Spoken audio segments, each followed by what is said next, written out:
तो हेलो दोस्तों, यूं तो आपने सुना होगा उत्तराखंड को देवभूमि के नाम से जाना जाता है और यहाँ पे भगवान के साक्षात प्रमाण भी मिले हैं।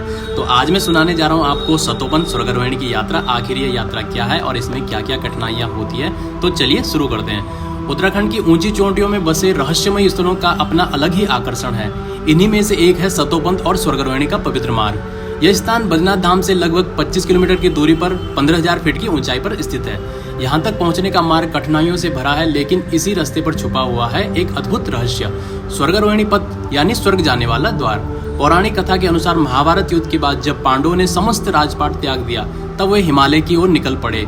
उनका अंतिम लक्ष्य था स्वर्ग की ओर यात्रा। इसी यात्रा में बद्रीनाथ धाम पहुंचे और फिर आगे सतोपंथ की ओर बढ़े। मान्यता है कि यहीं से भीम, अर्जुन, नकुल, सहदेव और अंत में युधिष्ठिर स्वर्गारोहणी के लिए निकले। कथा कहती है कि इसी मार्ग पर चलते हुए एक एक कर पांडव गिरते गए। सबसे पहले द्रौपदी गिरी, फिर सहदेव, नकुल और अर्जुन। भीम भी अंततः वहीं गिर पड़े। केवल युधिष्ठिर ही अपने धर्म और सत्य के बल पर आगे बढ़ पाए। उनके साथ एक कुत्ता भी था जो अंत तक उनका साथ निभाता रहा।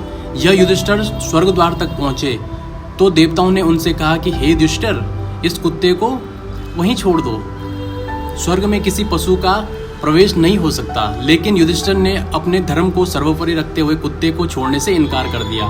तभी वह कुत्ता अपने असली रूप में प्रकट हुआ। वह कोई और नहीं बल्कि स्वयं धर्मराज थे।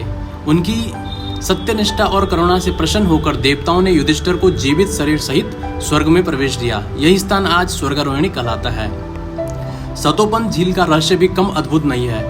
यह त्रिकोणीय झील है और कहा जाता है कि इसके 3 कोनों में ब्रह्मा, विष्णु और महेश का निवास है।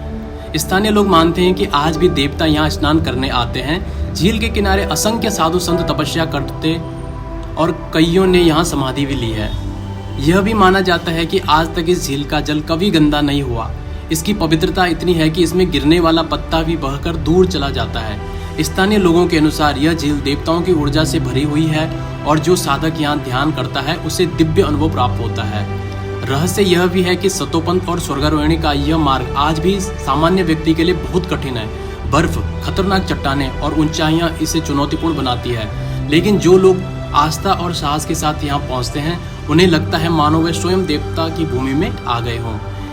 इस प्रकार सतोपंथ और स्वर्गारोहणी केवल एक ट्रैकिंग रूट नहीं है, बल्कि एक दिव्य और रहस्यमय यात्रा है, जहाँ हर पत्थर, हर हवा और हर चोटी पांडवों की अंतिम यात्रा की गवाही देता है। यही कारण है कि इसे आज भी स्वर्ग के मार्ग का प्रतीक माना जाता है। तो दोस्तों, अगर आपको ये जानकारी पसंद आई होगी तो प्लीज़ मेरे चैनल को सब्सक्राइब करें, सपोर्ट करें।